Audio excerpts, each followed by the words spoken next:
기를 원하고 또 예수님처럼 혹은 정말 거룩한 성도처럼 살기를 원합니다.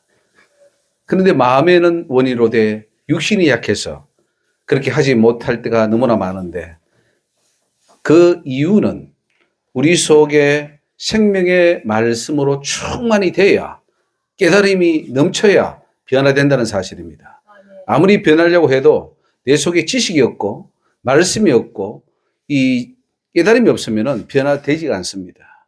그러나 깨달아지고 말씀이 충만해지면 변화가 일어납니다. 그래서 여러분, 이렇게 말씀을 배우는 것이 중요하고 세미나를 시간 내서 와서 들으면서 점점점 여러분의 변화된 모습을 보게 될 줄 믿습니다. 특별히 예수님이 주신 이 천국의 비유를 여러분 잘 깨달으면 천국 들어가는데 너무너무 유익하고 큰 도움이 될 줄로 믿습니다. 예수님이 이 땅에 오셔서 우리에게 복음을 전하시는 가장 큰 목적은 천국 들어오라는 거예요. 어떤 지식을 전하고 어떤 세상에 이걸 배워서 돈벌이 하는 그런 게 아니라 천국에 들어가는 비밀을 주셨습니다. 왜냐하면 너무너무 그게 귀하고 또 그동안에 깨닫지 못했기 때문에 우리에게 깨달음을 주시기 위해서 오신 거예요. 그래서 이 비유의 말씀들을 하나하나 다 깊이 깨달을 때 천국에 들어가는 지혜가 넘치게 될 줄 믿습니다. 오늘 세 번째로 겨자씨와 누룩의 비유를 봅니다. 마태복음 13장 31절로 33절의 말씀에 또 비유를 베풀어 가라사대 천국은 마치 사람이 자기 밭에 갖다 심은 겨자씨 한 알 같으니 이는 모든 씨보다 작은 것이로되 자란 후에는 나물보다 커서 나무가 되매 공중의 새들이 와서 그 가지에 깃들이느니라. 또 비유로 말씀하시되 천국은 마치 여자가 가루스말 속에 갖다 넣어 전부 부풀게 한 누룩과 같으니라 했습니다. 천국의 복음의 시작은 미약하지만 그 마지막은 왕성해진다는 말씀입니다. 예수님이 이 세상에 오신 것은 너무나 초라한 말구유였어요. 아무도 알아주지 않았습니다. 애굽으로 또 피난 가셨다가 나사렛이란 동네에 와서 자라면서 갈릴리 지역에서 펼쳐진 그 복음은 미약하기 짝이 없었습니다. 마태복음 4장 12절에 예수께서 요한의 잡힘을 들으시고 갈릴리로 물러가셨다가 나사렛을 떠나 스불론과 납달리 지경 해변에 있는 가버나움에 가서 사시니 이는 선지자 이사야로 하신 말씀을 이루려 하심이라. 일러스되 스불론 땅과 납달리 땅과 요단강 저편 해변길과 이방의 갈릴리여 흑암에 앉은 백성이 큰 빛을 보았고 사망의 땅과 그늘에 앉은 자들에게 빛이 비치었도다 하였느니라. 그 예수님이 복음을 전하는 지역들을 보면은 변두리 지역입니다. 예루살렘 그 핵심 지역은 제사장들, 장로들, 거기 바리새인들이 딱 진치고 있어서 들어가기 굉장히 힘들었고요. 오히려 저 갈릴리, 이방, 가버나움, 해변길 이런 데 가서 복음을 전파했던 것을 알 수가 있습니다. 하지만 그 예수 그리스도의 복음은 점점 확장되어 나갔습니다.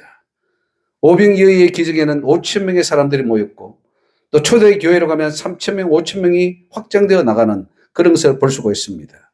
사도행전 2장 41절에 그 말을 받는 사람은 세례를 받으며 이날의 제자의 수가 3,000이나 더하더라.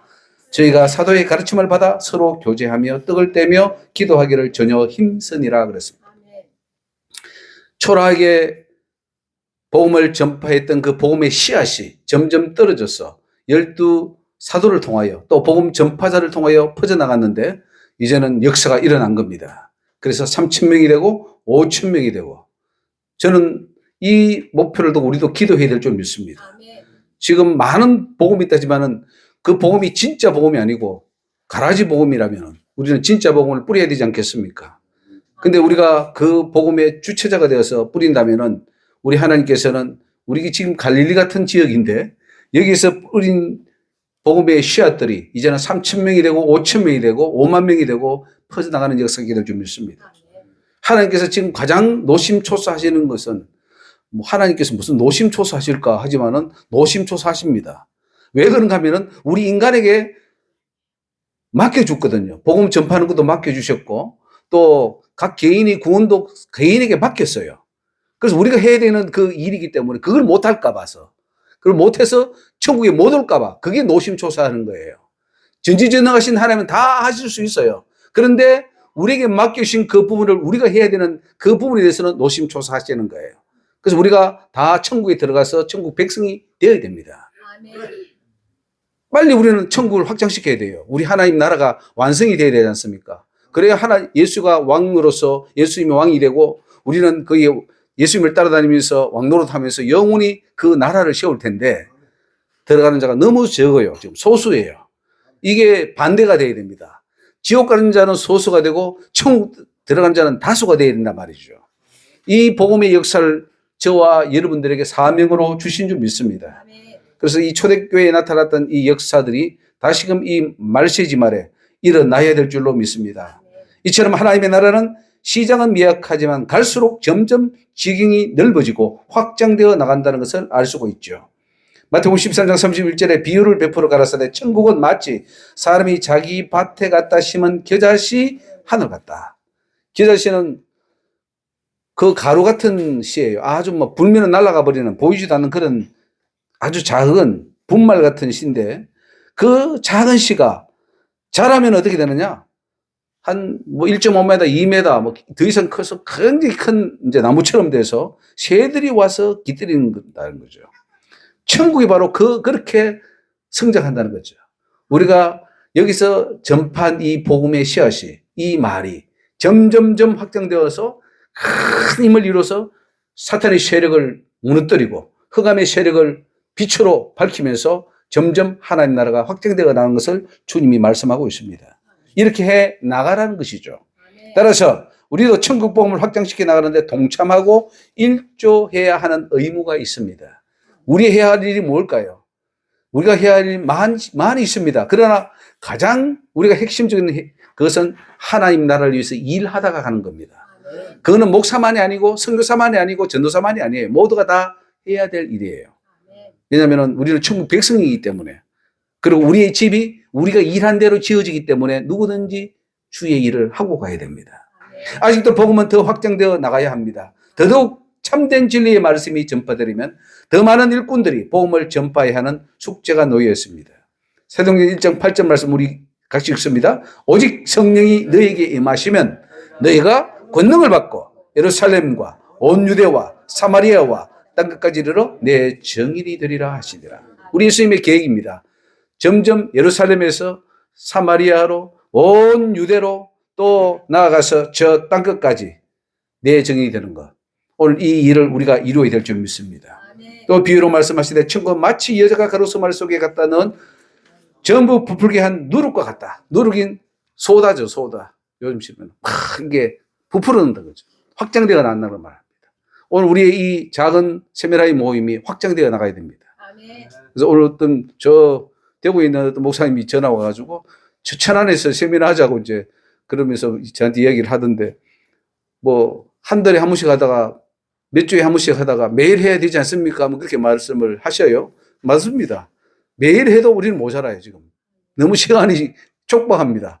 우리 기도해야 됩니다. 매일매일 1인 세미나가 지역마다 일어나고 전국적으로 일어날 수 있도록 우리 기도하면 하나님이 들어주실 줄 믿습니다. 그것이 바로 천국이 확장되어 나가는 거예요.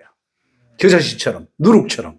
할렐루야. 그래서 우리 기도할 때 하나님의 나라가 겨자씨처럼 확장되어 나가게 하시고 누룩처럼 부풀게 하여 주셔서 이 복음이 힘있게 증거되게 해달라고 간구할 때 하나님이 역사할 줄 믿습니다. 네 번째로 밭에 감추인 보화의 비유입니다. 마태복음 13장 44절로 46절 말씀에 천국은 마치 밭에 감추인 보화와 같으니 사람이 이를 발견한 후 숨겨두고 기뻐하여 돌아가서 자기의 소유를 다 팔아 그 밭을 샀느니라. 또 천국은 마치 좋은 진주를 구하는 장사와 같으니 극히 값진 진주 하나를 만남에 가서 자기의 소유를 다 팔아 그 진주를 샀느니라. 천국은 감추어지기 때문에 찾기가 어렵습니다. 모든 사람들이 천국을 찾고 있습니다. 안 믿는 사람도요, 천국을 찾아요. 좋은 데 가려고. 진시황도 죽어서 다른 그 세계에서 한번 계속 왕노릇 하려고 그 병마총이라고 해가지고 그 다 진흙을 구워가지고 수천 도에 구운 다음에 그 다 말이니 병사니 칼이니 다 준비해서 그래서 무덤 속에 다 묻어놨던 거예요. 다른 세계에 가서 그렇게 하려고. 인간은 다 그렇게 죽은 후에도 영원히 살고 싶어하고 또 좋은 곳에 가기를 원합니다. 하지만 천국을 찾는 사람은, 진짜 천국을 찾는 사람은 그리 많지 않습니다. 우리의 눈에 잘 보이지 않기 때문이죠. 마치 밭에 감추인 보화처럼 천국은 숨겨져 있습니다. 그 천국을 찾는 저와 여러분들이 되시기를 주 이름으로 축원합니다. 또 천국을 찾긴 찾는데 가짜 천국을 많이 찾습니다. 요즘 천국 봤다는 사람, 지옥 봤다는 사람이 많이 있는데 그 간증을 들어보거나 읽어보면 그럴듯해요. 그런데 성경하고 맞춰보면 안 맞아요. 큰일 납니다. 속으면 안 돼요. 사탄은 가짜 천국을 보여주고 그리고 그걸 본 다음에 간증하게 만들고 책을 쓰게 만들어요. 사단도. 근데 그걸 무조건 다 받아들여요. 어린아이들은 다 받아들이잖아요. 그러니까 우리도 신앙이 어릴 때는 천국 간증하면 비판 없이 다 받아들였어요. 근데 우리가 장성해서 다시 말씀에 비춰보니까 그 간증은 가짜더라. 혹은 사탄이 보여준 것이더라. 처음에는 성령이 보여주셨는데 나중에 사탄이 보여준 것도 있더라. 뭐 이런 여러 가지 볼 수 있는 눈이 생깁니다. 여러분 영적 눈을 뜨시기 바랍니다. 아멘. 천국 간증, 지옥 간증 함부로 따라가서 지금 목사님들이 많이 미혹되어 있어요. 뭐 천국에 가보니까 7살 밑으로인가는 다 천국 가 있더라. 이런 말을 해요. 아기가 죽으면 무조건 다 천국 간다고 말해요. 또 감리교는 아이가 죽으면 무조건 천국 간다 이렇게 말하고 있어요. 그 감리교 교리가 맞습니까? 틀렸죠. 또 천국 가보니까 뭐 연단 맞는 곳이 있더라. 연옥설 비슷하게 또 주장하는 사람이 있고요. 뭐 여러 가지 뭐 잘못된 것들이 너무너무 많이 있어요.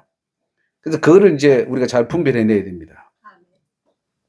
보화가 땅속에 감추어졌기 때문에 그 보화가 있는 땅을 그냥 지나치는 것처럼 천국 또한 감추어져 있어요. 복음 속에, 성경 속에 감추어졌기 때문에 복음을 들어도 그냥 지나치는 경우가 너무나 많습니다. 교회 왔는데, 천국을 찾기 위해서 왔는데 말씀은 들었는데 그 목사님이 천국을 발견한 사람이 아니에요.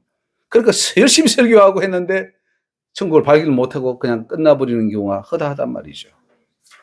말씀 속에, 성경 속에 여러분 숨어 있는 그 천국을 여러분이 발견해서 그 보화를 발견해내야 됩니다. 그게 바로 깨달음이에요. 여러분이 아무리 말씀을 듣고 설교를 들어도 깨닫지 못하면 그것이 내 것이 안 되고 결국은 발견하지 못했기 때문에 천국을 놓쳐버립니다. 그래서 깨닫는 자가 되어야 돼요.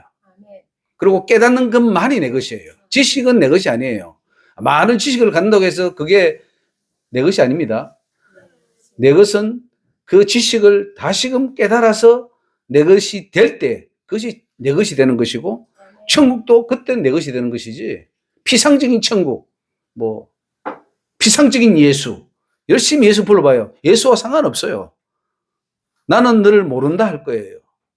근데 진짜 만나는 예수 정말로 다메섹 도상에서 바울이 예수님을 만났던 것처럼 그 만남에 있는 그런 깨달음의 예수, 그런 진리, 천국을 발견해야 내가 천국에 들어갈 수 있다는 사실입니다. 설령 교회에 들어왔다 하더라도 천국을 진정으로 발견한 자는 그렇게 많지 않습니다. 성경을 읽지만 그 성경 속에 천국을 찾아내지 못하고 있습니다. 우리는 그러죠. 내가 성경 뭐 100독 했다, 200독 했다. 자랑하고 내가 기도 몇 시간 한다. 뭐 이렇게 어떤 사람은 6시간 하는 분도 계시더라고요. 난 너무 존경스러워요. 어떻게 6시간까지 기도를 하는지 모르겠어요. 무릎 아파서 못할 텐데. 예. 근데 그걸 막 매일 한대요. 근데 그건 불법이에요. 100% 그 사람은 가짜예요. 왜 그러냐? 성경에 자랑하지 마라. 은밀하게 기도해라. 그걸 깨달았으면 은밀하게 기도하고 막 입을 닫아야 되는데 떠든단 말이에요. 그러니까 그건 가짜지. 성경을 잘못하는 거. 백독 했는데 백독 했으면 입을 닫아야 되는데 입을 연단 말이에요. 백독 했다고. 가짜예요. 너 백독한 거 가짜로 했어. 하나도 못 깨달았지? 하나도 못 깨달은 거예요. 그런 모순된 삶을 우리가 살고 있단 말이죠. 그래서 천국 찾기가 쉽지가 않습니다. 예, 하늘의 비밀도 모르죠. 감춰져 있대. 감춰진. 그걸 볼 수 있는 눈. 그래서 겸손하고 낮아지고 기도하면서 하나님께 은혜를 구해야 돼요. 아멘. 그래야지 볼 수 있는 거죠. 아멘. 저 예수님 태어났을 때에 동방 박사들, 저 이방인들이에요. 그들은 와서 예수님을 알아봤잖아요. 그 베들레헴이나 그 예루살렘에 수많은 성경학자, 서기관들도 있었고, 뭐 다 있었지만은 그들은 몰랐어요. 근데 저 엉뚱한 저 사람이 알았단 말이죠.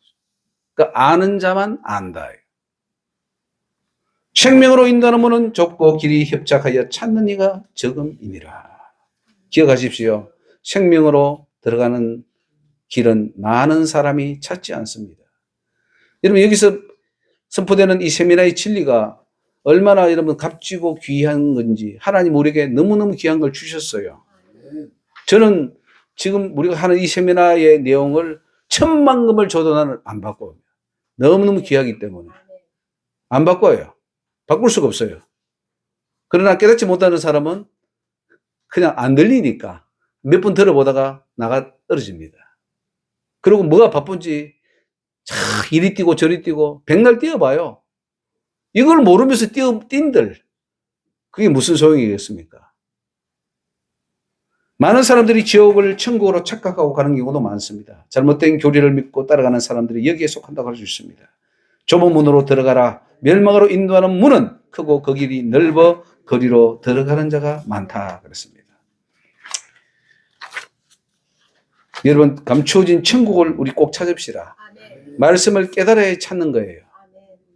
천국을 제대로 발견하게 되면은 자기의 모든 것을 바치게 되어 있습니다. 그 사람이 진짜 천국을 찾았는지 안 찾는지는 쉽게 판단할 수 있습니다. 정말 자기 인생을, 자기의 생명을, 자기의 에너지를, 자기의 재산을, 자기의 모든 인생을 천국을 위해 바치느냐 안 바치느냐를 보면은 금방 알 수 있어요. 발견한 자는 바치게 되어 있고 발견하지 않은 자는, 못한 자는 바칠래야 바칠 수가 없습니다. 천국을 발견하게 되면은 자기 소유를 다 판다 그랬습니다. 그리고 그 천국을 산다는 거죠.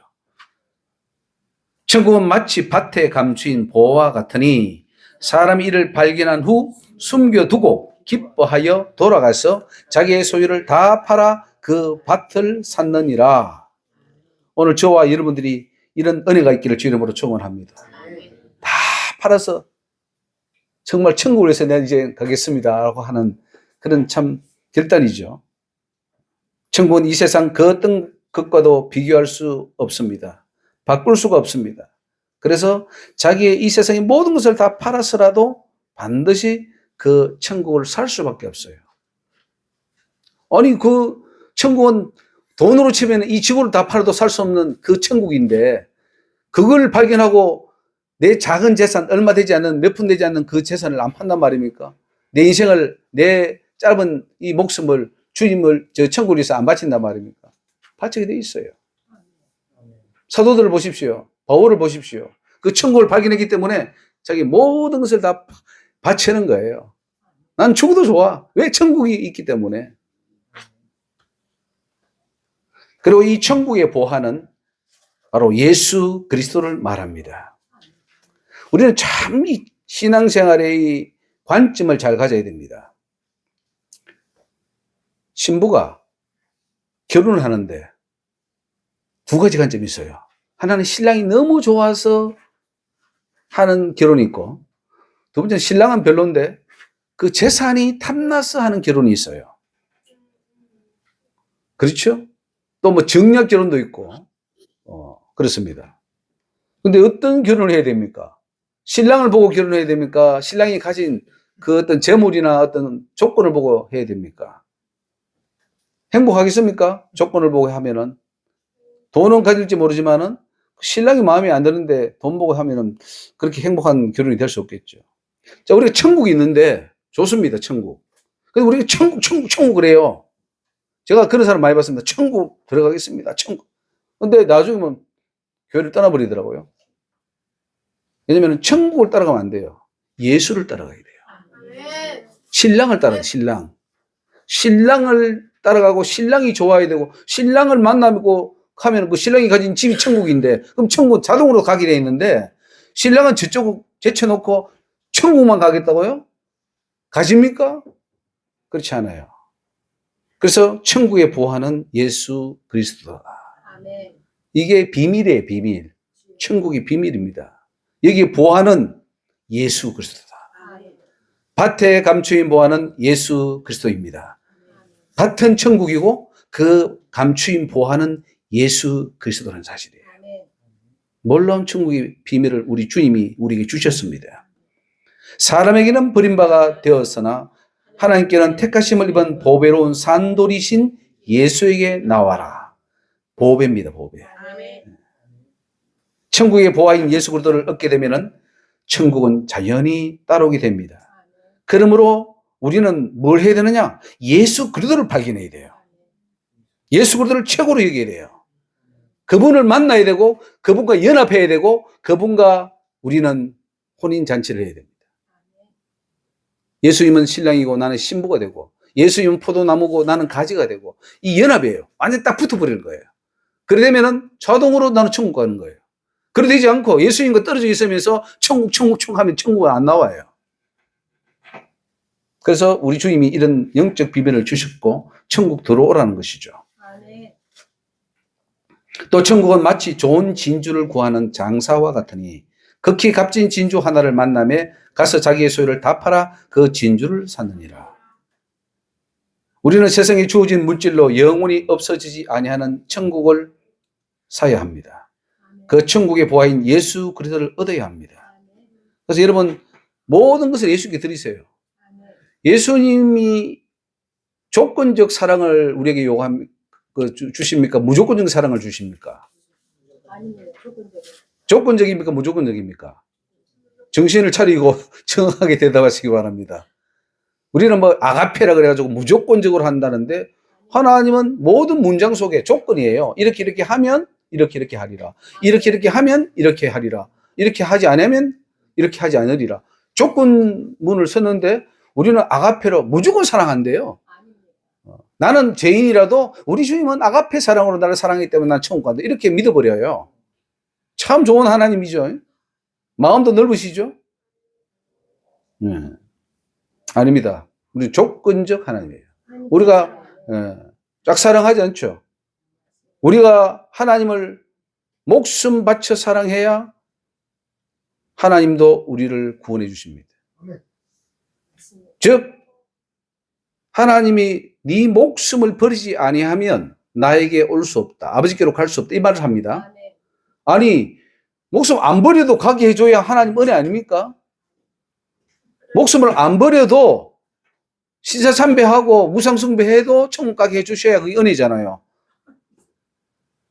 그런데 하나님은 그거 하면 절대 천국 못 온다 그러거든요. 근데 우리 교회는 간다 그래요.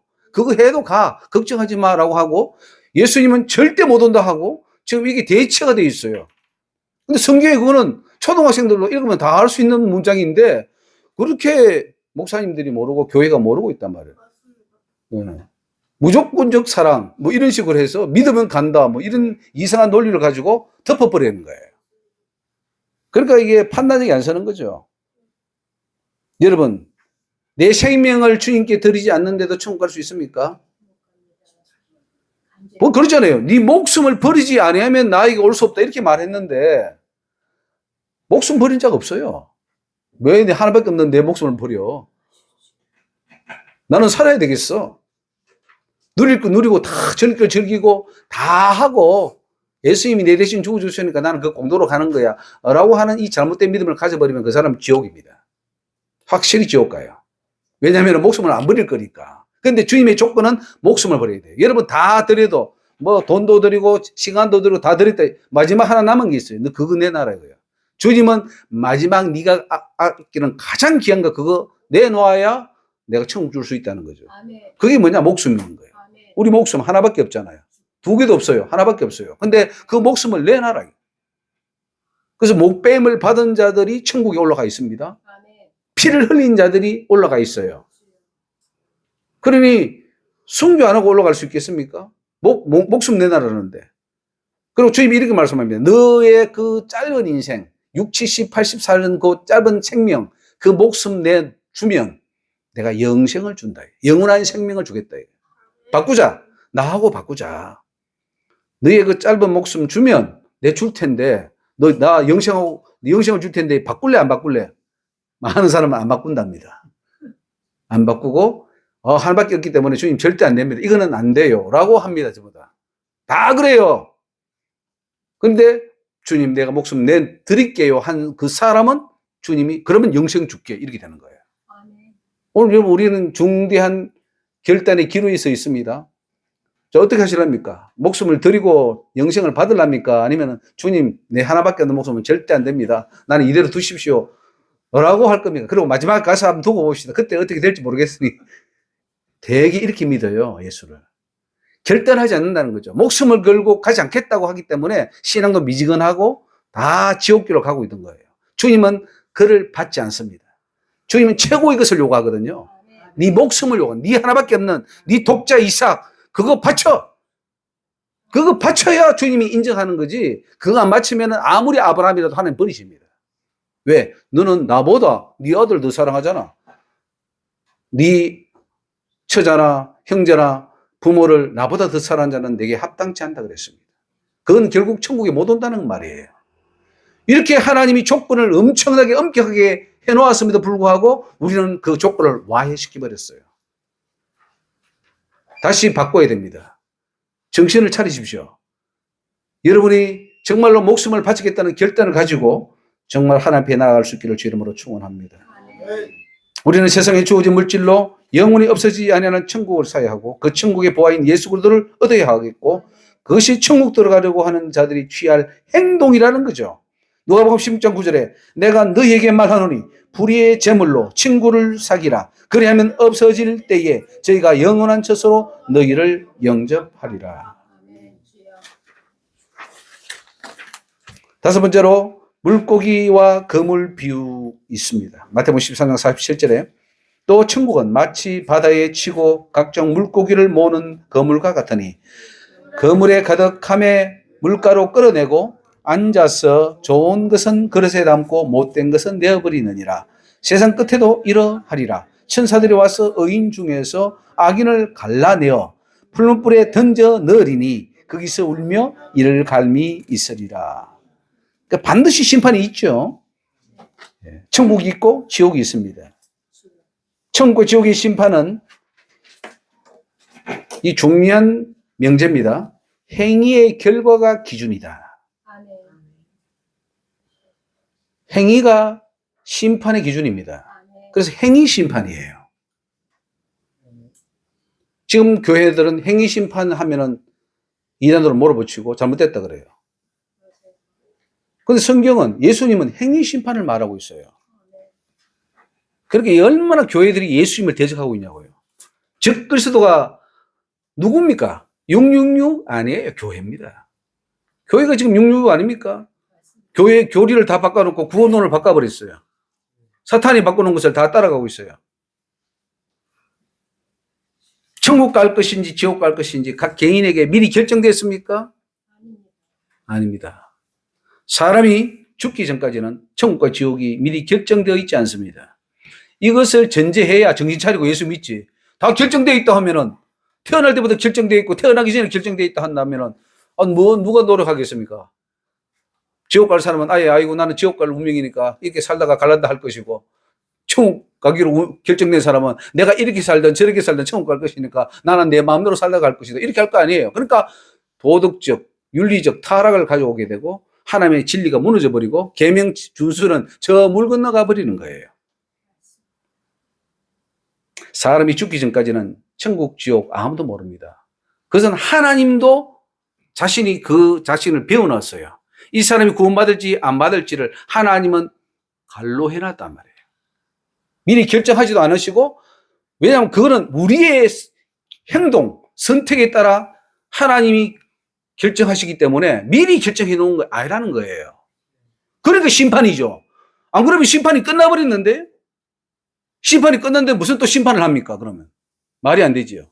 그럼 결과를 가지고 뭐, 갈아지는 불에 던지고 알고 이거 왜 합니까? 그건 할 필요가 없는 거예요. 결과를 보고 다 자란 후에 거두어서 곡식을 떨구고 그 가라지를 가루어내서 하나님 그렇게 한다는 비유는 주인도, 그래서 주님이 후회하시잖아요. 내가 포도나무, 극성분 포도나무를 심었는데 덜 포도를 맺혀서 막 하나님 후회하고 가슴을 치는 거예요. 결과를 알았을까요? 몰랐을까요? 그럼 이런 말 합니다. 전지전능하신 하나님 그것도 몰라? 하나님 스스로가 배워놓은 거예요. 결정해놓지 않고 해봐라. 그래서 자유의지라는 게 있어요. 자유의지라는 것은 그만큼 하나님이 양보하신 거예요. 그 모든 계획을 우리 인간에게 해주고 너 해봐라 이거예요. 우리 자식들이 그러잖아요. 크면은 이제 재산 한 뭐 몇 억 떼주고 야 사업해봐라. 떼주는 거예요. 그러면 해서 잘하고 못하고는 결과는 그거 해봐야 하는 거예요. 그런 것처럼 하나님 우리에게 그것을 넘겨줬는데 우리가 잘하면 하나님이 기뻐하셔서 너무너무 잘했다 하고 칭찬해서 네가 5달러 남겼냐 하고 막 이게 천국에 데려다 보내고 하나도 못 남기고 손이 끼치면은 지옥에 보내고 이런 심판이 있잖아요. 그래서 주님은 말씀합니다. 각자 한평생 살았던 그 행위의 결과에 따라 천국과 지옥이 나뉘는데 선한 일을 행한 자는 생명의 부활로, 악한 일을 행한 자는 심판의 부활로 나오리라. 이게 행위죠. 행위 심판입니다. 선한 일을 많이 했느냐? 내가 생명의 부활로 돌려줄게. 너는 악하게 살았느냐? 너는 심판의 부활로 지옥에 들어가라. 그것이 하나님의 공입니다. 심판의 기준이에요. 이걸 바로 안 잡으면은 큰일 납니다. 큰일 나요. 바다의 물고기를 잡기 위하여 그물을 쳐서 그 그물 안에 든 물고기를 분리하는 것처럼 마지막 심판도 그렇게 하시겠다고 주님이 말씀하고 있잖아요. 마치 어부는 그물로 고기를 잡습니다. 잡아서 좋은 고기는 담고 나쁜 고기는 다 버려버려요. 똑같이 그렇게 하겠다는 거죠. 각종 물고기를 모으는 그물과 같은데 그물에 가득하여 물가로 끌어낸 다음에 좋은 것은 그릇에 담고 못된 것은 내어버리느니라. 중요한 사실은 나쁜 성도는 천국에 들어갈 수 없다는 사실입니다. 여러분 좋은 성도 되시기 바랍니다. 아멘. 좋은 사람 되어야 되고요. 아멘. 그 좋은 성도 되는 것은 좋은 사람 되는 게 기본입니다. 그게 같아요. 좋은 성도는 좋은 사람이라 해요. 우리 흔히 사람은 참 악해요. 근데 예수는 믿어요. 직분은 받았어. 그러니까 너는 믿으니까 천국 갈 거야. 라고 하는 이상한 등식이 성립돼 있어요? 아니에요. 좋은 믿음은 좋은 사람이 반드시 되어야 됩니다. 좋은 인격이 되어야 되고, 좋은 성품이 되어야 되고, 사람에게 칭찬받아야 되고, 선한 양심이 되어야 되고, 이 다 연결이 되어 있습니다. 우리 좋은 물고기 되어서 천국 들어갈 수 있기를 주 이름으로 축원합니다. 내 행위예요, 행위. 내 행위에 따라 저도 아직 결정이 안 됐고 여러분도 결정이 안 됐어요. 천국 갈 지옥 갈지 아무도 몰라요. 천국 갈 수도 있고 지옥 갈 수도 있죠. 열려 있어요. 오픈돼 있어요. 하나님 오픈 시켜놨어요. 그건 누구도 손 못 대요. 근데 사탄은 계속해서 그 열려 있는 그 공간을 빨리 악으로 막 가게 하고 우리 하나님은 성령을 보내서 선한 길로 가게 하는 거예요. 자꾸 선한 길로. 그래서 선택은 누가 하냐? 내가 해요. 각자 자신이 하는 거예요. 이 길로 갈 것인지 저 길로 갈 것인지 선을 택할 것인지 악을 택할 것인지 네가 택하라. 신명에 보면은 내가 네 앞에 생명과 화와 복과 저주를 두었는데 택하라 이래요. 네가 택해라. 선택권은 우리에게 주신 거예요. 하나님이 택해서 주는 게 아니고 길은 있는데 네가 택해라 이거예요. 그러니까 심판할 수 있는 거지. 하나님이 미리 다 택해버리면 심판할 수가 없죠. 이미 하나님이 다 선택해놓고는 그것을 가지고 다시 심판한다? 이건 있을 수가 없는 겁니다. 세상도 그렇게는 하지 않아요. 모르겠어요. 저 북한의 김정은이는 그렇게 할지 모르지만은 하나님이 공의로우신 분인데 그렇게 하셔요? 아니죠. 심판이 있다는 것은 우리에게 자유의지가 있고 책임이 있다는 거예요. 아멘. 세상 끝에도 그러하리라. 천사들이 와서 의인 중에서 악인을 갈라내어 풀무불에 던져 넣으리니 거기서 울며 이를 갈미 있으리라. 지옥입니다. 악인들은 지옥에 떨어져요. 풀무불이라는 것은 이 유황불입니다. 그러므로 창세전 선택 교리나 뭐 이런 것들 성경이 맞지 않고 칼빈 교리 맞지 않고요. 하나님은 인간의 최종적인 삶의 결과에 따라 천국 백성, 지옥 백성 나뉜다 하는 것을 꼭 기억하실 길을 주 이름으로 축원합니다. 여섯 번째로 어린아이의 비유입니다. 마태복음 18장 그때의 제자들이 예수께 나와 가로되 천국에서는 누가 크니까? 예수께서 한 어린아이를 불러 저희 가운데 세우시고 가라사대 진실로 너희에게 이르노니 너희가 돌이켜 어린아이들과 같이 되지 아니하면 결단코 천국에 들어가지 못하리라. 그러므로 누구든지 이 어린아이와 같이 자기를 낮추는 거이가 천국에서 큰 자니라. 또 누구든지 내 이름으로 이런 어린아이 하나를 영접하면 곧 나를 영접함이니 누구든지 나를 믿는 이 소자 중 하나를 실족케 하면 차라리 연자맷돌을 그 목에 달리우고 깊은 바다에 빠뜨리는 것이 나으니라. 실족케 하는 일들이 있음을 인하여 세상에 화가 있도다. 실족케 하는 일이 없을 수는 없으나 실족케 하는 그 사람에게는 화가 있도다. 이게 참 짧은 말씀이지만 무서운 교회 안에 일어나는 그 현상을 주님이 우리에게 설명해 주고 있는 것입니다. 천국은 자기를 낮추는 자가 들어가는 곳이고 큰 자로 대우받는 곳이다 하는 것을 주님이 말씀해 주고 있습니다. 세상에서는 어떻습니까? 큰 자가 낮은 자로부터 섬김을 받죠. 하지만 천국에서는 섬기는 자가 높임을 받는 곳이다 이렇게 말씀하고 있습니다. 제자들이 천국에서 누가 크냐고 묻습니다. 예수님은 그러므로 누구든지 이 어린아이와 같이 자기를 낮추는 그이가 천국에서 큰 자라 이렇게 말씀합니다. 낮추기가 어렵죠. 높이기는 쉬운데 낮추기는 어렵습니다. 근데 낮추라 이거죠. 특히나 직분이 높아지고 점점 더 올라갈수록 더 낮아져야 됩니다. 그러니까 여러분 그 직분이나 큰 어떤 감투를 쓰면 쓸수록요 더 낮아져야 되기 때문에 더 힘들어요. 그러니까 그거 너무 힘들기 때문에 안 하려고 그래요. 난 그거 안 합니다.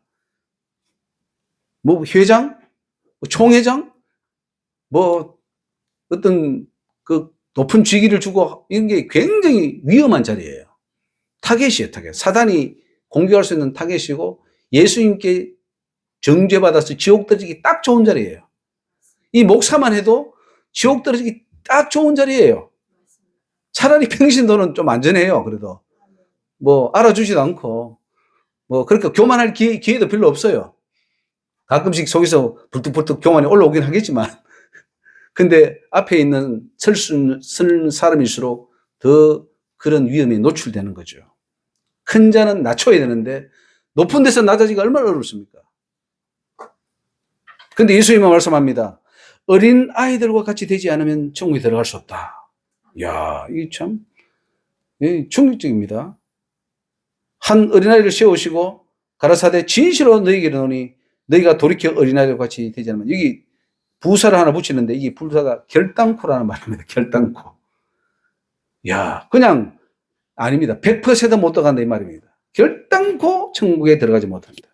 그러니 교만해서 들어갈 수 있겠습니까? 자기를 높여서 들어갈 수 있겠습니까? 응? 그러므로 천국에서 큰 자가 되고자 한다면 자기를 낮추는 삶을 살아야 할 것입니다. 예수님은 세상에 오셔서 자신을 지극히 낮추셨습니다. 왜 낮추었느냐? 이래야 천국 간다는 걸 보여주신 거예요. 너희들 이렇게 해야 천국 간다.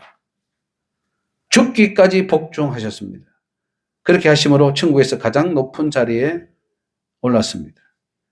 너희 안에 이 마음을 품으라 곧 그리스도 예수의 마음이니 그는 근본 하나님의 본체시나 하나님과 동등됨을 취할 것으로 여기지 아니하시고 오히려 자기를 비워 종의 형체를 가지 사람들과 같이 되셨고 사람의 모양으로 나타나셨으며 자기를 낮추시고 죽기까지 복종하셨으니 곧 십자가에 죽으십니다. 이렇게 하기가 여러분 가능하겠습니까? 신이신 하나님이신 그분이 인간이 된 것도 모자라서 가장 죄인의 모습으로 십자가에 죽는 그것을 보여주심으로 너희들도 이처럼 살아야 된다는 것입니다. 이러므로 하나님이 그를 지극히 높여 보세요. 이게 우리를 위해서 그렇게 해주시겠다는 거예요. 예수님을 그렇게 한 것은 모델이에요. 예수님이 이렇게 높여준 것처럼 너희들도 이렇게 하면 내가 높여준다는 그 말씀이에요. 지극히 높여 모든 이름 위에 뛰어난 이름을 주사 하늘에 있는 자들, 땅에 있는 자들, 땅 아래에 있는 자들로 모든 무릎을 예수 이름에 꿇게 하시고 모든 입으로 예수 그리스도를 주라 시인하여 하나님께 영광을 돌리게 하셨느니라. 그래서 어린아이처럼 낮아지는 법을 우리는 배워야 됩니다. 겸손해야 되겠죠. 어른이 되면 안 됩니다. 우리는 어른이 될 때가 너무 많아요. 우리 마음이 어른이 될 때가 많아요. 어린아이처럼 돼야죠. 이 세상에서, 그렇죠.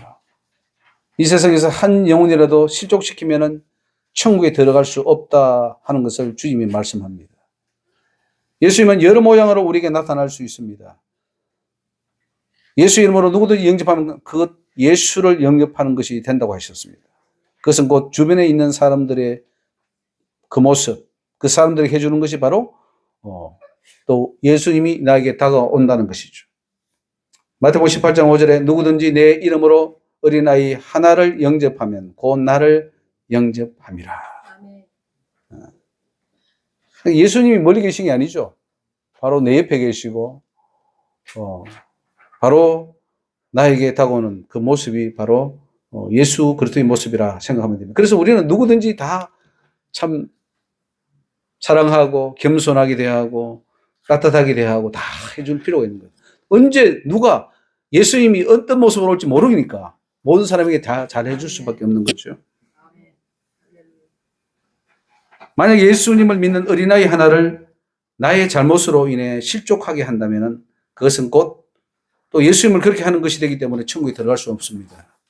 이 소자 중 하나를, 나를 믿는 이 소자 중 하나를 실족해 하면 차라리 연자맷돌을 그 목에 달리우고 깊은 바다에 빠뜨리는 것이 나으니라. 하나님이 참 한 영혼 실족하는 걸 안타깝게 여깁니다. 예수 그리스도의 피로 다 씻어서 이제 천국 올 가능성으로 막 자라고 있는데 탁 실망하고 시험 들고 넘어지고 자빠져서 자기 혼자 가면 괜찮은데 누구에 의해서 그런 시험을 가게 되면은 시험 들게 한 그 사람도 화를 받게 돼요. 실족해 하는 일이 있음을 인하여 세상에 화가 있도다. 실족해 하는 일이 없을 수는 없으나 실족해 하는 그 사람에게는 화가 있다. 그러니까 여러분들 나로 인하여 시험 들지 않도록 늘 기도하셔야 됩니다. 그리고 늘 내가 상대방이 좋은 말 잘 대해주고 시험 들지 않도록 시험거리를 제공하지 않도록 하는 지혜가 필요합니다. 그러면 천국 들어오고자 하는 모든 자들을 섬기며 그들과 원수를 맺지 않는 것이 중요합니다. 할 수 있거든 너희로서는 모든 사람으로 더불어 평화하라. 예물을 제단에 드리다가 원망 들 만한 일이 있거든 먼저 가서 형제와 화목하고 와서 드리라. 사람과 원수 맺지 말라는 거예요. 그래서 이런 것을 설명해 주시면서 천국 들어올 때 장애물들 다 적어야 되는데 어찌 된 것이 우리 목사님 장로님들 되면요 다 싸움을 잘하더라고요. 싸움을.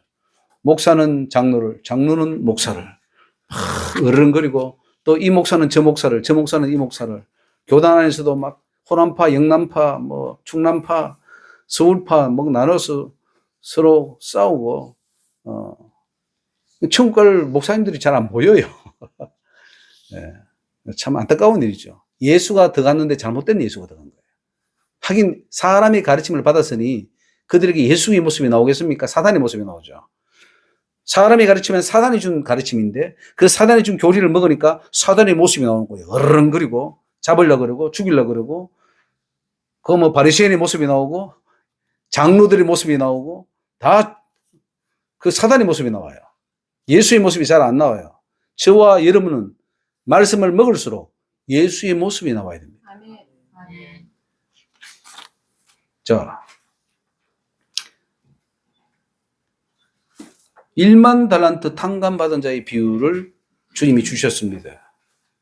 이러므로 천국은 그 종들과 회개하려 하던 어떤 임금과 같으니 회개할 때에 1만 달란트 빚진 자 하나를 데려오매 갚을 것이 없는지라 주인이 명하여 그 몸과 처와 자식들과 모든 소유를 다 팔아 갚게 하라 한데 그 종이 엎드려 절하며 가로되 내게 참으소서 다 갚으리이다 하거늘 그 종의 주인이 불쌍히 여겨 놓아 보내며 그 빚을 탕감하여 주었더니 그 종이 나가서 제게 100데나리온 빚진 동관 하나를 만나 붙들어 목을 잡고 가로되 빚을 갚으라 하매 그 동관이 엎드려 간고에 가로되 나를 참아 주소서 갚으리이다 하되 허락지 아니하고 이에 가서 저가 빚을 갚도록 오게 가두거늘 그 동관들이 그것을 보고 심히 민망하여 주인에게 가서 그 일을 다 고하니 이에 주인이 저를 불러다가 말하되 악한 종아 네가 빌기에 내가 네 빚을 전부 탕감하여 주었거늘 내가 너를 불쌍히 여긴 것 같이 너도 내 동관을 불쌍히 여김이 마땅치 아니하냐 하고 주인이 노하여 그 빚을 다 갚도록 저를 목조르게 붙이니라.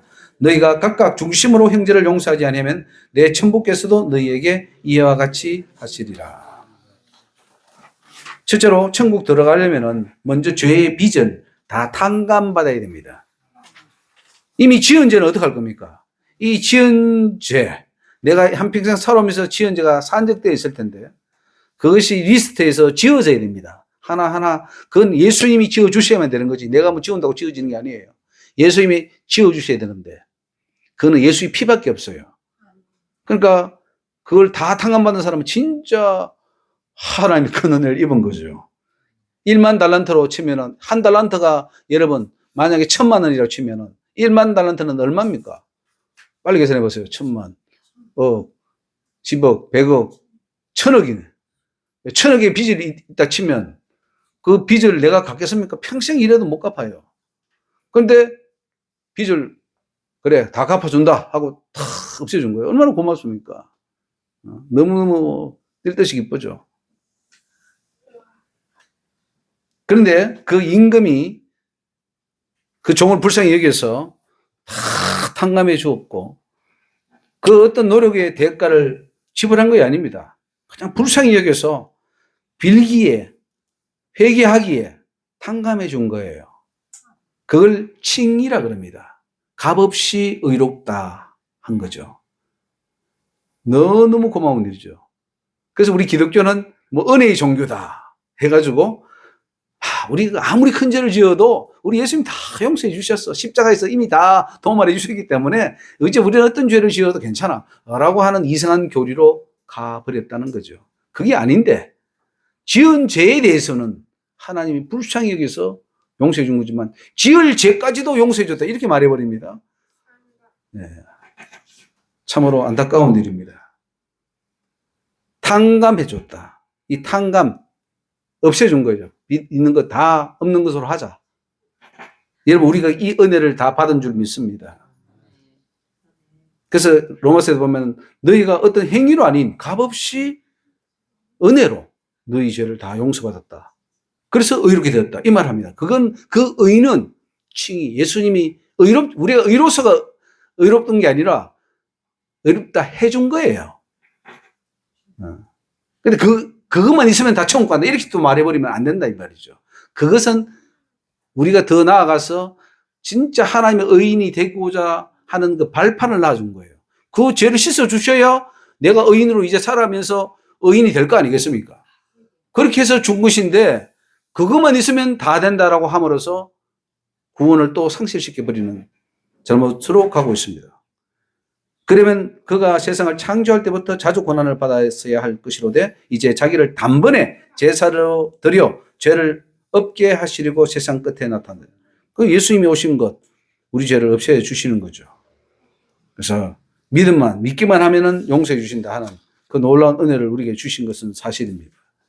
로마서 3장 23절에 모든 사람이 죄를 범하였으며 하나님의 영광이 이르지 못하더니 그리스도 예수 안에 있는 구속으로 말미암아 하나님의 은혜로 값없이 의롭다 하심을 얻은 자 되었느니라. 요거는 뭐냐면은 1만 달란트 빚을 탕감받은 그것에 속한 겁니다. 근데 잘 봐야 돼요, 이제.